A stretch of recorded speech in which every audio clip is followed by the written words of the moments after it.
안녕하세요. 오늘도 지난 시간에 이어 김시습의 이생규장전을 함께 공부하도록 하겠습니다. 이생규장전 수업은 총 3차례에 걸쳐서 진행된다고 말씀드렸었죠. 지난 시간에는 이생규장전을 이해하는 데 필요한 배경 지식을 함께 공부했습니다. 마음이 좀 급하셔도요, 제대로 공부하시려면 이 영상을 보시는 게 훨씬 도움이 되시니까요. 상단에 띄워드리는 링크를 클릭하시고 보신 뒤 지금의 영상을 보시면 더 좋을 것 같습니다. 그리고 오늘은요, 미리 말씀드린 것처럼 이생규장전 전체 내용을 함께 공부하도록 하겠습니다. 수능 특강에 수록된 부분뿐 아니라 전체적인 내용을 실제 소설의 지문을 부분 함께 살펴보면서 중요한 내용들을 다 같이 볼 거라서요. 아마 영상을 다 보시면 이생규장전 전체를 다 읽은 것 같은 느낌이 드실 거예요. 하지만 이건 느낌일 뿐, 사실 가장 좋은 건 여러분이 직접 전문을 읽고 스스로 충분히 생각하며 공부하는 거라는 점 꼭 기억해 주세요. 그러고 나서 다음 시간에는 2001년 수능에 실제 출제된 이생규장전 문제를 함께 풀어보며 실전 감각을 기르도록 하겠습니다. 그러면 오늘은 이생규장전 전체 내용을 함께 살펴볼게요. 전체 내용을 정리할 수 있는 학습 자료는 설명 더보기란을 누르시면 나오는 제 블로그 게시물 링크를 눌러서 들어가셔서 미리 내려받으시면 됩니다. 그러면 수업을 듣기 훨씬 편하실 거예요. 그럼 내용으로 들어가 볼 건데요. 본격적으로 내용을 보기에 앞서서 이번 2023 수능 특강에 이생규장전이 수록되면서 2개의 보기 상자가 제시되어 있어요. 거기에는 이생규장전을 이해하는데 알아두면 좋을 만한 내용들이 잘 제시되어 있더라고요. 이 내용들은 꼭 알아두면 좋을 만한 내용이라서 그 내용들부터 함께 읽고 들어갈게요. 첫 번째, 우의라고 하는 개념을 소개하고 있는 내용입니다. 문학작품을 공부하다 보면요, 자주 만나는 개념이라서 여러분들이 좀 잘 알아둘 필요도 있고요. 제가 지난 시간에 김시습이라는 사람의 삶이 이 작품에 반영되어 있다라고 했었잖아요. 그 맥락에서도 정말 꼭 알아둬야 하는 내용입니다. 함께 볼게요. 우의란 다른 대상에 빗대어 비유적인 뜻을 나타내거나 풍자하는 문학적 표현을 말한다.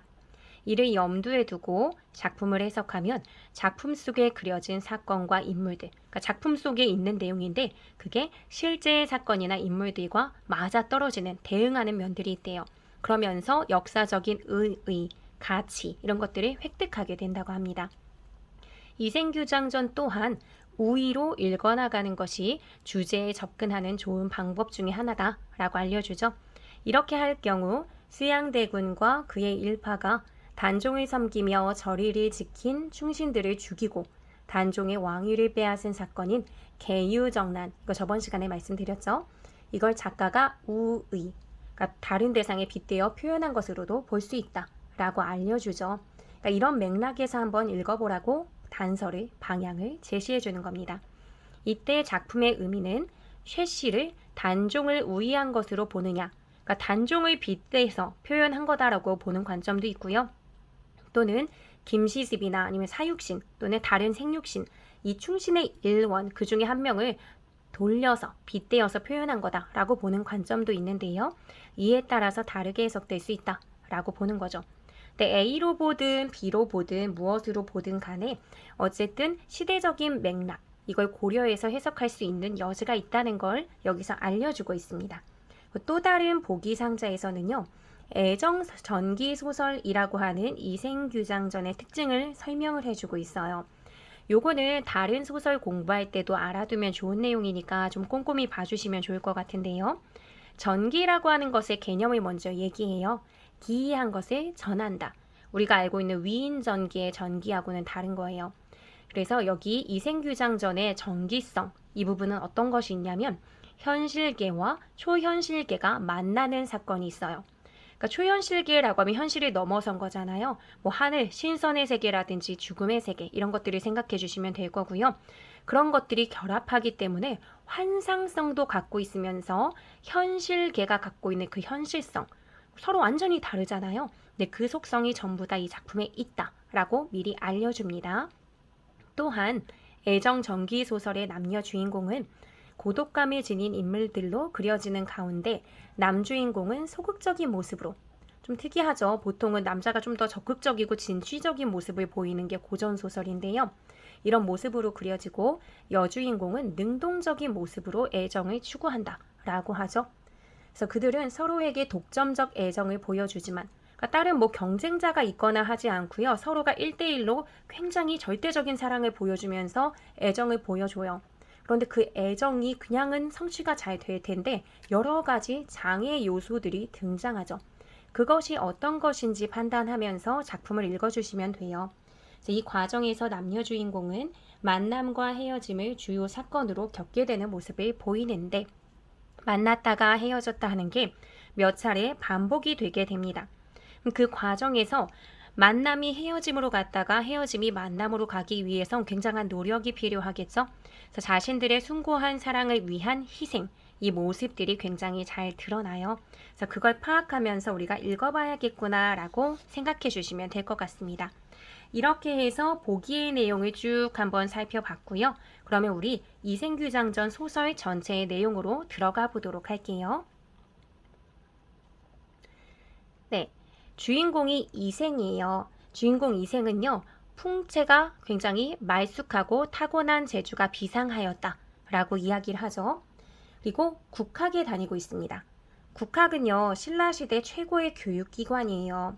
지금으로 말하면요, 서울대 다니는 잘생기고 재능 많은 엄친아 같은 인물이라고 생각하시면 됩니다.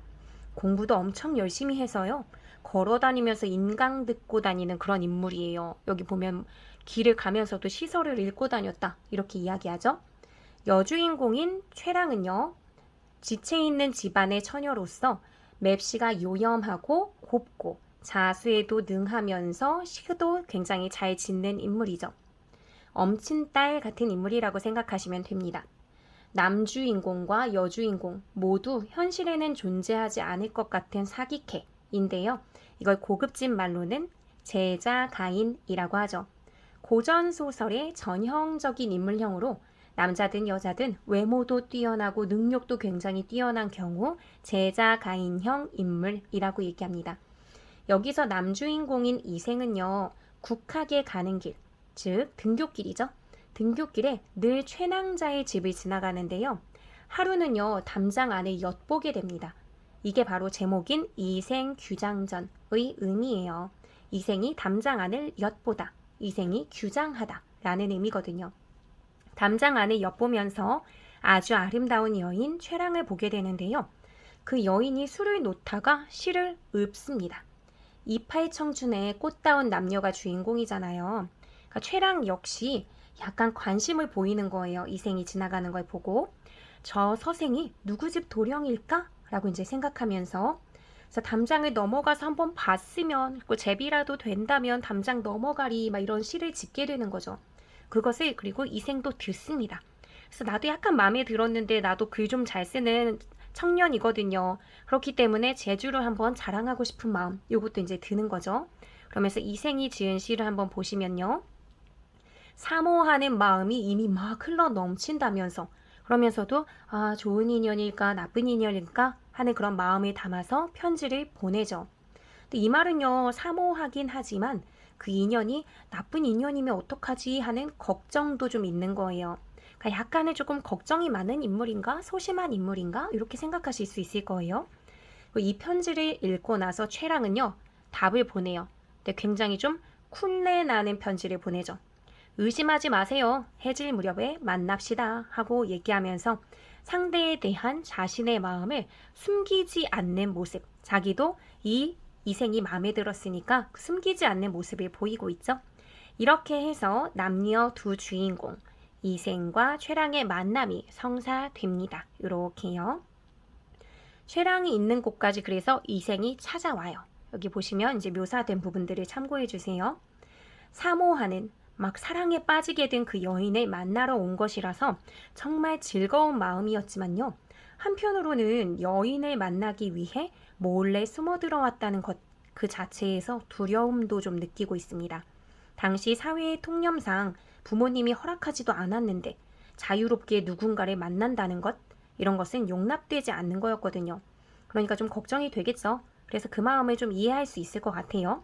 그래도 뭐 여자의 입장에서 봤을 때 이제 막 마음이 통해서 만나는 그런 상황인데 이렇게 약간 주저주저하거나 걱정하는 모습 이런 게 보이면 덜 멋져 보일 수는 있을 것 같아요.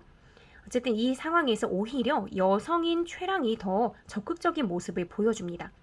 사회 통념상 봤을 때는요, 이 당시에 이런 만남이 들통나게 되면 더 치명적일 수 있고 앞날이 이제 완전히 막혀버릴 수 있는 게 여성이었어요. 근데 그럼에도 불구하고요, 지금 데이트 공간 다 마련해 놨죠? 시녀 향아와 함께 꽃을 꺾어 머리에 꽂은 채 꽃단장 하고요, 구석진 곳에 자리까지 다 마련해 놨습니다. 이렇게 기다리다가 이생이 온 거예요. 그러니까 어머 내가 좋아하는 이생이 왔네 하면서 멋지구리하게 지금 뭐 복숭아 나무 배나무 사이 꽃송이는 탐스럽고 원앙 금침 위론 달빛이 곱도다 막 이러면서 환영하는 그런 식구를 낭송합니다. 그랬을 때 이생도 19절을 읊어줘요. 어떤 구절을 읊는지 한번 볼까요? 이렇게 어느 때인가 봄 소식이 샌다면 비바람 무정하고 또한 가련하리 하면서 뭐죠 이 찬물은. 여기서 봄 소식이라는 게 청춘 남녀의 만남, 사랑 뭐 이런 거잖아요. 그런데 지금 막 좋아서 시를 읊고 있는 최랑에게 그런데 우리 만나는 거 누가 알면 어쩌지? 그럼 우리에게 비바람이 닥칠 거고 우린 가련해질 거야. 막 이러는 거잖아요. 지금 막 복숭아 나무, 배나무, 꽃송이 이런 거 타령하면서 막 달달하게 최랑 말하고 있었는데요. 이럴 때 최랑은 뭐야 이 소신보스는 그냥 가 이 만남 취소 취소 막 이러는 게 아니라요. 자신이 사랑하기로 한 남자니까 자신의 뜻을 당당하게 말합니다. 여기서 이제 뭐라고 얘기합니까? 본디 도련님은 어쩌고 하면서 나는 즐거운 마음으로 하려고 했는데 도련님 어찌 그런 말씀을 하십니까? 소첩은 비록 여인의 몸이지만 아무 의심하는 마음이 없거늘 장부의 의기를 지니신 도련님께서 그런 말씀을 대수롭지 않게 하시다니요. 다른 날 규방에서의 일이 부모님께 알려져서 책망을 받는다 하여도 소첩이 감당할 것입니다. 이렇게 얘기하죠. 이야, 완전 멋지지 않나요? 내가 다 책임질게 하고 말하는 거잖아요. 어쨌든 이렇게 시를 주거니 받거니 하면서 서로의 마음을 확인하고 만난 이 두 사람이지만 사랑을 대하는 태도가 이렇게 분명한 온도차가 좀 있습니다. 이생의 경우는요, 혹시라도 들킬까봐 걱정하는 소극적인 태도를 보이고 있어요. 반면에 오히려 사회 통념상 더 조심스러워야 할 것 같은 그런 여성 최랑은 이생을 안심시켜주고 있죠. 그러면서 자신의 사랑을 지켜나가려는 적극적인 모습을 보입니다. 이렇게 사랑에 대해서 남주인공이 소극적인 반면에 여주인공이 능동적인 태도를 보인다는 건 이번 2023 EBS 수능 특강 보기 상자에서도 제공한 정보이기도 한데요.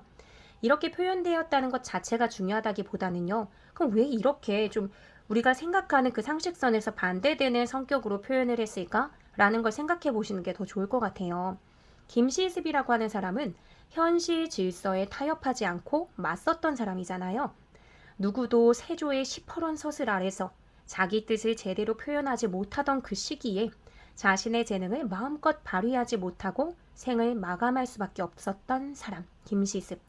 하지만 어찌 보면 세조의 신하로서 세조가 다스리는 조선의 보탬이 되는 행동을 하는 대신 자신을 결국은 다 눌러버림으로써 그래서 앞으로 나아가지 못하고 그냥 굉장히 비운의 천재로서 마감한 그런 모습으로서 세조에게 가장 큰 저항을 했던 건 아닐까 하는 생각도 듭니다. 능력이 있는 지식인으로서 가장 큰 저항을 했던 거죠.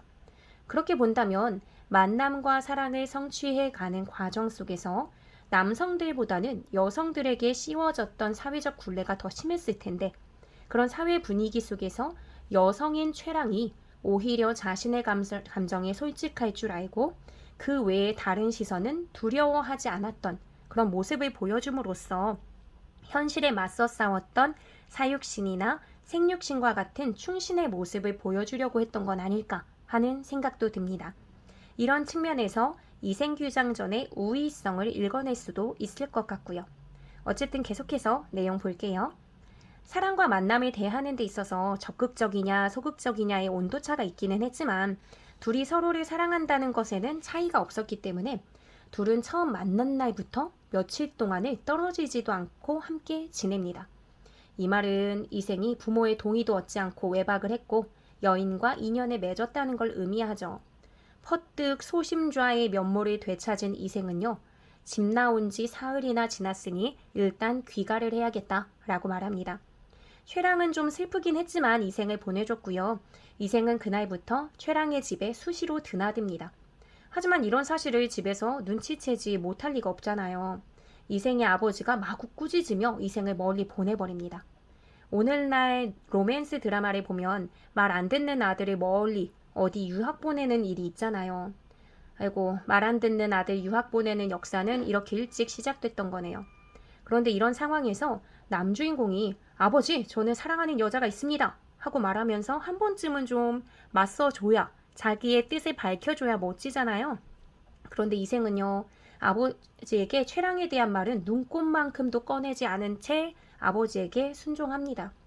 이들에게 이렇게 느닷없는 이별이 찾아온 거죠. 이생규장전에는요, 이렇게 만남과 이별의 과정이 총 3차례 반복이 될 건데요. 사랑하는 두 남녀의 이야기이니까 만남이라는 게 이들에게는 이상적인 상태를 의미하는 거라면 이별이라는 것은 현실의 실현, 요걸 의미하는 거라고 볼 수 있겠죠. 이상과 현실이 충돌할 때 갈등이 벌어지는 것이고, 소설에서는 이 갈등 구조가 상당히 중요합니다. 이 갈등이 왜 생기는 건지, 인물들은 어떤 가치관을 갖고 갈등을 풀어나가고 있는지, 이런 걸 파악해야 작품의 주제의식을 잘 알 수 있으니까요. 그럼 일단 이 첫 번째 이별에서 만들어진 갈등, 이것은 무엇 때문에 생긴 걸까요? 이생의 아버지가 반대했기 때문이죠. 그런데 아버지는 왜 반대했을까요? 다른 집 담을 엿보다가 여인을 희롱한 것이라면 자식 교육을 잘 못했다고 사람들이 흉을 볼 것이요. 지체 높은 가문의 여인이라면 우리 집안이 그만큼 지체 높은 가문은 아니기 때문에 물론 그래도 어느 정도 사는 집이었습니다만 어쨌든 서로의 수준 차이가 있는 상황이라면 그게 화근이 될 거라는 이유로 반대를 합니다. 그러니까 내 아들이 누군가를 진짜 사랑하고 있구나 아니구나 이게 중요하지 않아요. 사람들의 평판, 사회적인 분위기 속에서 이 사랑이 용납되는지 아닌지가 중요합니다. 즉, 신분 질서나 법규가 중시되는 봉건적 사회 제도 때문에 이들의 사랑이 허락되지 않는 거죠. 이렇게 본다면 소설 속에서 존재하는 갈등 구조는 자아와 세계의 갈등이라고 볼 수 있습니다. 이들의 사랑에 있어서 당시 사회적인 맥락이 걸림돌이 될 수 있다는 거죠. 그런데 그 사회적 맥락에 소극적으로 대응하느냐 아니면 적극적으로 돌파해 나가느냐 하는 태도의 차이가 이생과 최랑의 태도 차이와 연결이 되는 거예요. 그런데 소설 내에서는 사랑의 문제로 표현이 됐지만요. 김시습이 생육신으로서 세조가 조카인 단종의 왕위를 빼앗았고 거기에 타협하지 않고 맞섰다라는 걸 생각한다면 최랑과 같은 인물이 보인 태도가 당시 단종에 대한 충성심을 끝까지 잃지 않고 단종의 보기를 꿈꿨던 충신들과도 닮아있다라고 볼 수 있겠죠. 어쨌든 다시 내용으로 들어가서 이별을 대하는 인물들의 태도를 한번 비교해 볼게요. 아까도 말씀드렸듯이 이생은 아버지의 말에 토 한 번 달지 않고 그냥 따르면서 울주로 갑니다. 부모님의 말씀에 순종하는 모습으로 분명 이별을 원치는 않았겠죠. 하지만 자신에게 닥친 문제 상황에 소극적으로 대처하는 모습을 보입니다. 그럼 최랑은 어쩌죠? 최랑에게 나 어쩔 수 없이 가게 되었어 라는 그런 말도 하지 않고 이생은 간 거거든요. 매일 출석 도장을 찍던 이생이 오지 않으니까 최랑은 이게 무슨 일인가 싶어서 걱정하면서 기다립니다. 지금처럼 쉽게 전화나 문자를 할 수 있는 상황이 아니니까요. 그러다가 이생이 울주로 가게 됐다는 사실을 듣게 되죠. 완전 황당하고 청천벽력 같은 소식이니 이 소식에 병이 걸려서 자리에 눕게 됩니다. 최랑의 병을 걱정하던 부모님은 최랑이 이생이라는 사람과 만나고 있었다는 사실을 알게 되죠. 이에 최랑은 자신의 상황을 모두 솔직히 이야기하며 부모님을 설득하게 됩니다. 자신의 사랑을 성취하려는 적극적인 태도를 보이는 거죠. 사실 저 같으면요, 이런 한심한 남자란 연을 끊고 살리라 하고 생각할 텐데 자신이 한번 맺은 사랑을 뒤도 돌아보지 않고 고민하지 않고 끝까지 지켜나가려고 하는 그 마음이 강렬했던 거죠. 이에 최랑의 부모는 자기 딸이 그냥 죽게 내버려 둘 수 없다라는 생각에 이생과 결혼을 시키기로 결심합니다.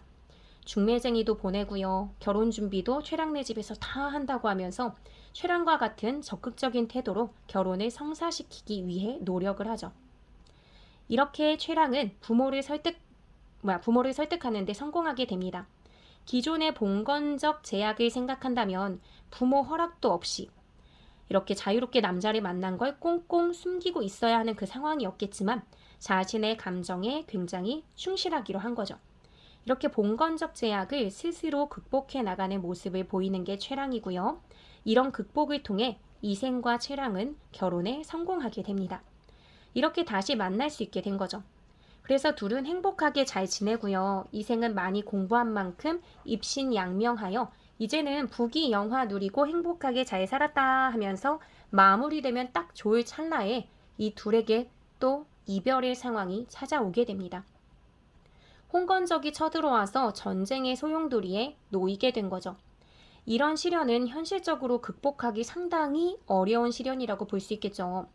이런 상황 속에서 이생은 다 같이, 가족과 다 같이 있던 상황에 혼자 도망가 버립니다. 너무 무섭고 당황스러운 상황에 놓이다 보면 이럴 수 있겠다 하고 이해는 될 수 있지만 책임감 있는 남편의 모습이라고는 할 수 없죠. 이때 최랑은요, 홍건적의 무리에게 겁탈당할 위기, 정조를 잃을 위기에 놓이게 되지만 끝까지 저항하다가 죽임을 당하게 됩니다. 이렇게 이들에게 두 번째 이별이 찾아오게 되는 거죠. 이런 부분에서도요, 끝까지 죽음에 무릅쓰고 자신의 뜻을 지키고자 했던 충신들의 모습을 또 엿볼 수 있을 거예요. 어쨌든 이렇게 자기 혼자 목숨을 부지한 이생은 나중에 홍건적의 무리가 다 물러나고 나서야 다시 찾아옵니다. 이렇게 가족도 다 죽고 최랑도 죽고 옛 흔적을 그리워하며 슬퍼하고 있을 때 최랑이 나타납니다. 최랑이 이미 죽었다는 걸 알아요. 근데 사랑의 마음이 더 절실하기 때문에 마치 최랑이 살아있는 사람인 것처럼 그녀를 대합니다. 제가 결혼하기 전에 이 부분을 수업하면서는 아이들에게 이렇게 얘기했었어요. 아무리 사랑했던 남자친구지만 어느 날 한밤중에 귀신으로 오면 너무 무서울 것 같지 않니? 막 이랬고 애들도 맞아요 막 이랬었거든요. 근데 지금은 만약에 그런 일이 있으면 뭐 안 되겠지만 만약에 진짜 죽은 남편이 이렇게 혼백으로나마 찾아온다면 저는 너무나 그립고 사랑하고 막 슬프고 가슴 저미는 그 마음으로 남편을 보면서 다가갈 것 같다는 생각이 들더라고요. 그러니까 진짜 사랑하게 되면 그런 게 아닐까라는 생각도 들어요.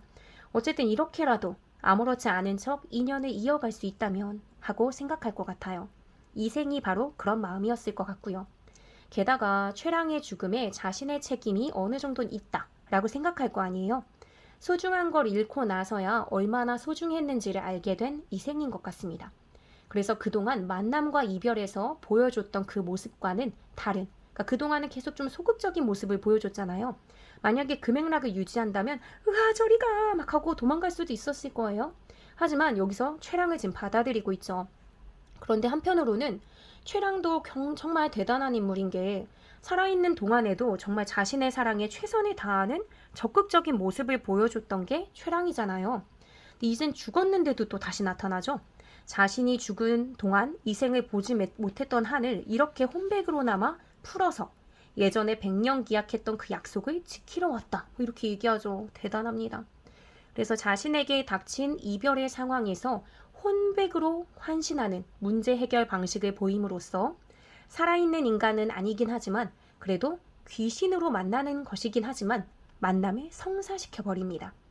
이렇게 최랑은요, 혼백으로까지 환신해서 자기의 사랑을 지키는 적극적인 모습을 보이게 되죠. 게다가 재물이 있는 곳까지 알려줘요. 그래서 전쟁으로 인해 형편이 어려워진 이생을 구제해주고요.